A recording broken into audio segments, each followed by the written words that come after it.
Thank you for having me. My name is Alexis Gutierrez. I'm a foreign affairs specialist from the National Marine Fisheries Service. And I've had the pleasure to work on sea turtle conservation now since 2004 with a very talented group of scientists and conservationists around the world. I really like that the theme today is about optimism. I think, as you've heard from all the speakers this morning, this process is slow and tedious. Recovery is a long-term view.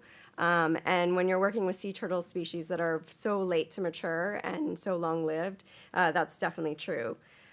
So we hold optimism close to our heart when we do our work, and that optimism doesn't dissuade us when we have down days as well as the up days.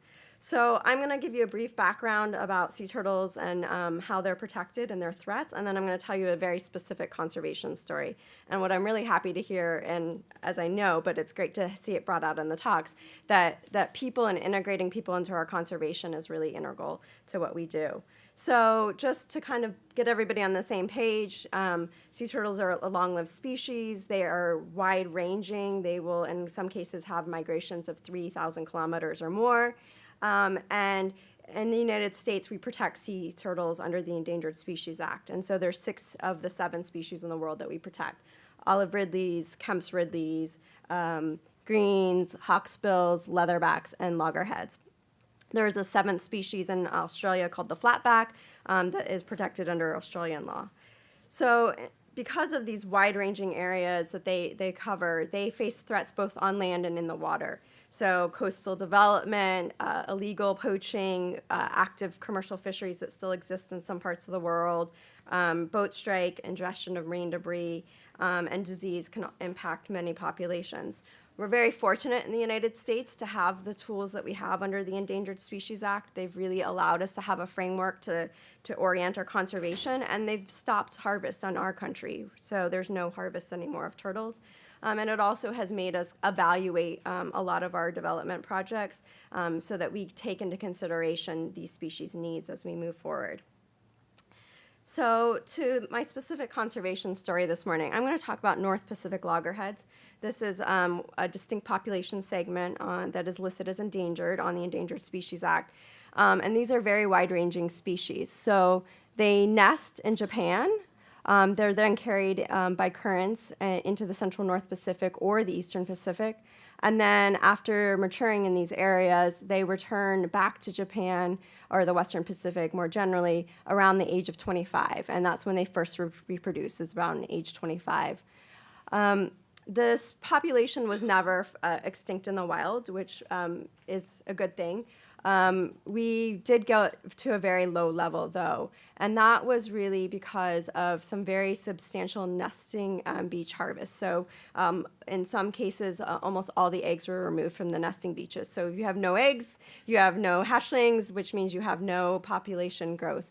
The other big threat that remained until the mid-90s was the high seas drift net fishery. So in this part of the central North Pacific, we had drift nets about 2 kilometers or more that were fishing for quite a number of years, and they're very indiscriminate, and we're killing loggerheads as well as many other species. So by the 90s, you could see this very big dip in the nesting trend. And because of this late reproducing species, sometimes things that are happening way back here we don't see until here, and that creates a lot of challenges for us with conservation. So with changing environmental understanding and awareness in Japan, the harvest of the eggs on the nesting beaches really has largely ceased. And then in the mid-90s, the United Nations passed a moratorium on high seas drift net fishing, which then reduced a very significant source of mortality. So that was really important. In addition to that, our science has continued to grow. So when the first tag return came that basically confirmed that loggerheads that were nesting here were making it all the way all across the Pacific to the Eastern Pacific, that wasn't really until the 90s. And in the last 2 decades, our understanding of this species has really changed.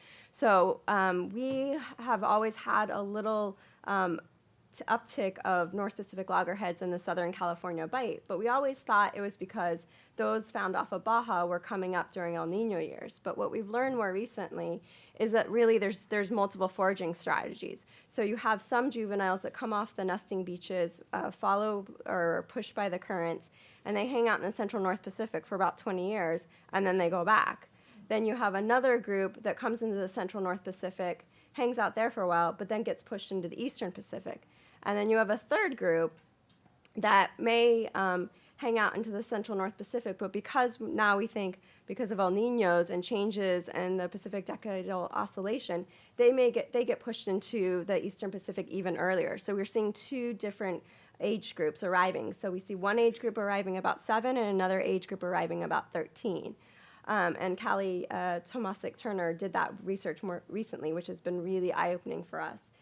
So that means that their threats that they face in these different places are affecting them differently, which means whether or not they're surviving in the long term is going to be greatly impacted. If they arrive at 13, they'll have much greater survival. If they arrive at 7, they have very low survival into later in life.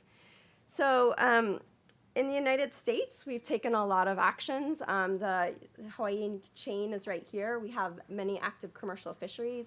And through using the Endangered Species Act, as well as many of our other fisheries acts, we've actually set very strict management requirements. So our fishery actually shuts down when we interact with so many North Pacific loggerheads. Likewise, our California drift gillnet fishery, during El Nino years, it shuts down when we find North Pacific loggerheads in our fisheries. But those are two small fisheries in a very great ocean. So we've had to build very strong collaborations, and a lot of the collaborations actually started between scientists first before even the governments got involved. And so in these collaborations, we've primarily worked with Mexico, Japan, and the United States, bringing together fishermen so that fishermen went between each other's countries and recognized that what happens in Mexico impacts what happens in Japan. We've also done a lot of scientific exchange and built really strong relationships. But working with other countries is also very, very challenging. We have different laws, we have different cultural perspectives on conservation, and so we faced some really strong challenges in the last decade. One of them being a situation in 2012 when we had hundreds of dead loggerhead juveniles and adults washing up on the beaches of Mexico. And there was a lot of speculation that it was related to coastal fisheries. The United States, as I said, we have many important laws like the Endangered Species Act, but also laws that ask that fisheries that are imported into the United States fish in a very similar way to our conservation measures.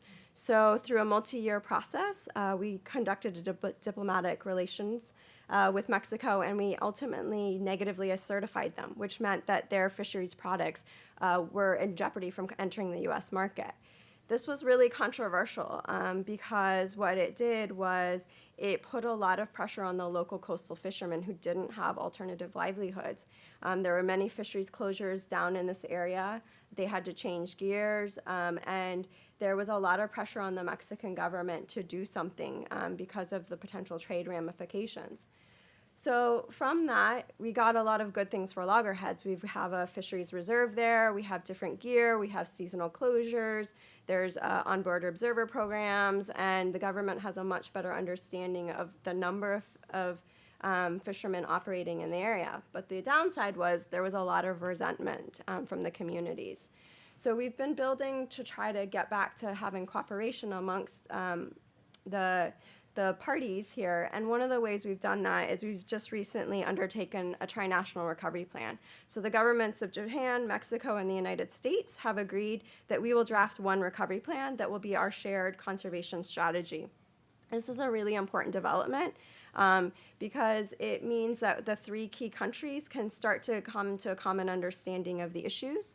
And I'm really optimistic that we'll be able to recover this species in my lifetime. The thing that I think is important about what we're talking about today is the solutions that we find in our conservation work.